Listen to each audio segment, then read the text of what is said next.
जय हिंद दोस्तों। बिहार शिक्षक बहाली को लेकर सब जगह चर्चा बना हुआ है। इसमें आप जानना चाह रहे होंगे कि 7वें चरण की बहाली को लेकर के क्या नया अपडेट आया है। तो मैं सारे क्वेरियों को आपका क्लियर करूंगा इस वीडियो के माध्यम से। आपको ये भी बताऊंगा कि कब परीक्षा का कैलेंडर जारी हुआ और विभाग ने क्या कहा है नियमावली को लेकर के, और भी इस तरह के लगभग 25 मुद्दों पर आज बात होगी। तो वीडियो में अंत तक बने रहिएगा। इसके कुछ महत्वपूर्ण बिंदुओं को जान लेते हैं। शिक्षा विभाग ने क्लियर कर दिया है कि नियमावली में अब कोई संशोधन नहीं होगा। उन्होंने यह भी कहा है कि शिक्षकों की बहाली जल्द की जाएगी। जल्द यानी जल्द से जल्द शिक्षा विभाग भेजेगा रिक्तियों की सूचना। और आज जो 25 तारीख है, तो आज 25 तारीख को सूचना भेज दी गई है। बीपीएससी ने जारी किया परीक्षा कैलेंडर। नोटिफिकेशन मई में आएगा और एक साथ होगी सबकी परीक्षा। अब किसकी सबकी परीक्षा एक साथ होगी वो बाद में चर्चा करेंगे हम। परीक्षा का जो फॉर्म भरा जाएगा उसमें 1 to 5, 6 to 8 और भी जो भी फॉर्म आएंगे टीचर को लेकर के वो एक साथ भरे जाएंगे। उनकी परीक्षा पास करते ही जो भी कैंडिडेट पास करेंगे वो राज्यकर्मी कहलाएंगे और साथ ही वो जिला कैडेट भी कहलाएंगे। उन्हें मिलेगा सारे लाभ। तो हम बात करेंगे किन किन लाभों की, वो आगे देखते हैं हम। तो अगर आपने ये वाली वीडियो हमारी नहीं देखी है, 7वां चरण बहाली का जो नई शिक्षक नियमावली कैबिनेट में पास हुई है, तो मैं इसका जो लिंक है वो डिस्क्रिप्शन में डाल दूंगा, वो ज़रूर देखें। तो चलिए देख लेते हैं शिक्षा विभाग ने क्या कहा है। अब डिटेल में जानते हैं विस्तार से। तो शिक्षा विभाग ने 2 टूक कहा है। 2 टूक कहा का मतलब क्लियर कर दिया है कि अब जो नियमावली पास हो चुकी है उसमें किसी भी प्रकार का संशोधन नहीं होगा, चाहे कितने भी हो हल्ला हो। आप देख रहे हैं कि विरोध हो रहा है, लेकिन कोई फर्क पड़ने वाला नहीं है। वो बदलाव अब नहीं होगा नियमावली में। जिला विभाग जो है शिक्षा का, शिक्षा विभाग के पास सभी जिलों की रिक्तियों की जानकारी है। किन रिक्तियों की? शिक्षा से संबंधित यानी शिक्षक के रिक्तियों की जानकारी है। 25 अप्रैल को आयोग ने भेज दी है रिक्तियां। 25 तारीख आप जान ही रहे हैं, आज 25 तारीख है और आज के दिन ही आयोग ने अपनी जो रिक्तियां हैं वो भेज दी गई है आयोग को, यानी बीपीएससी को। ये आपका कुछ मैंने सपोर्टिंग डॉक्यूमेंट लगाया है, ये पेपर में दिया है।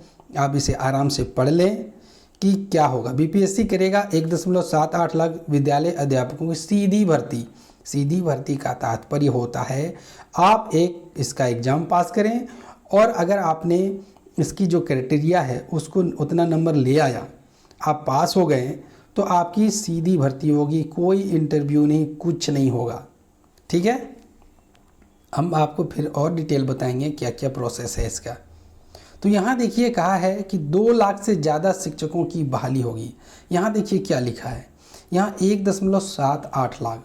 तो यहाँ पर जो 2 लाख है वो आप लगभग मान के चलें, कोई एक्यूरेट आंकड़ा नहीं होता है। लगभग आप 2 लाख की बहाली को मान के चलें। यहाँ देखिए प्रारंभिक से लेकर माध्यमिक तक अलग अलग जारी होगा मेरिट लिस्ट। बिल्कुल सही बात है। 1 to 5 का अलग मेरिट लिस्ट जारी होगा, 6 to 8 का अलग मेरिट लिस्ट जारी होगा। एक मेरिट लिस्ट में तो हो नहीं सकता है।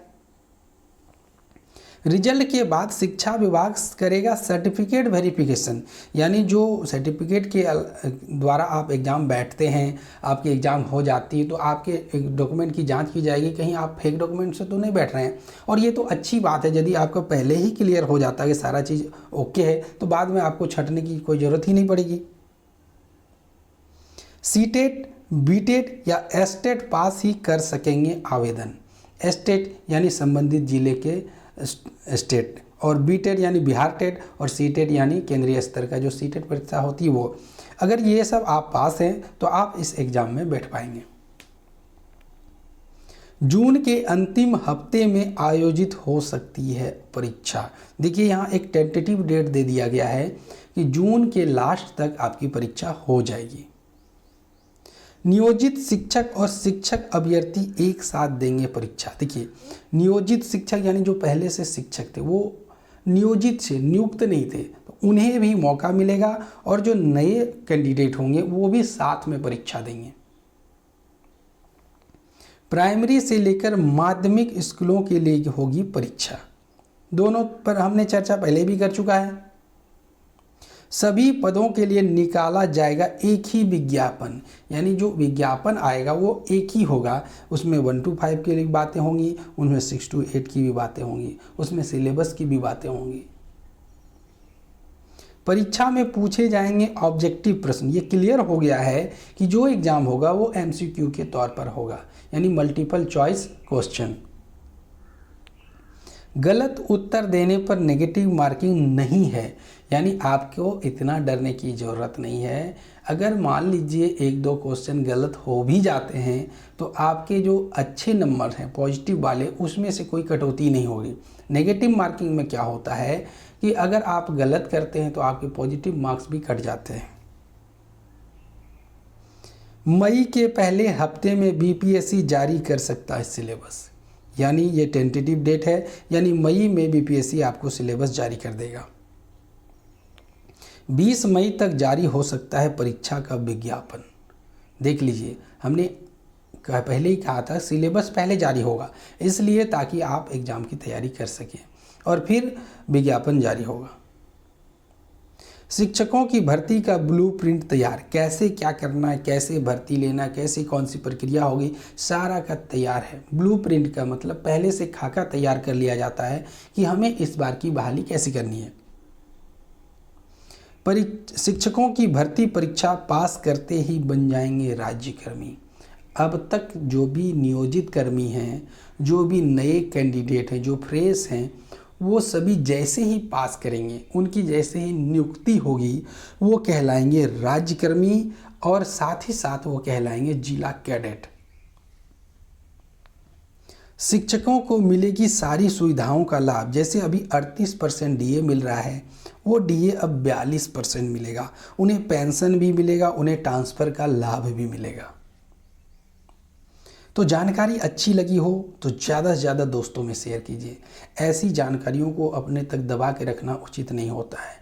सबको जानकारी लगनी चाहिए कि क्या हो रहा है शिक्षक बहाली को लेकर के, और इसी तरह के अपडेट के लिए चैनल को सब्सक्राइब करके बेल आइकन को दबा लीजिएगा। आप हमें किसी भी प्रकार की क्वेरी के लिए कमेंट कर सकते हैं। ठीक है, तो मिलते हैं अगले अपडेट के साथ। और अगर हमसे तैयारी करना चाहते हैं तो हमारे चैनल को सब्सक्राइब कर लीजिए। जैसे ही सिलेबस आएगा मैं आपको क्लासेस देना शुरू कर दूंगा। तो चलिए, तब तक के लिए धन्यवाद।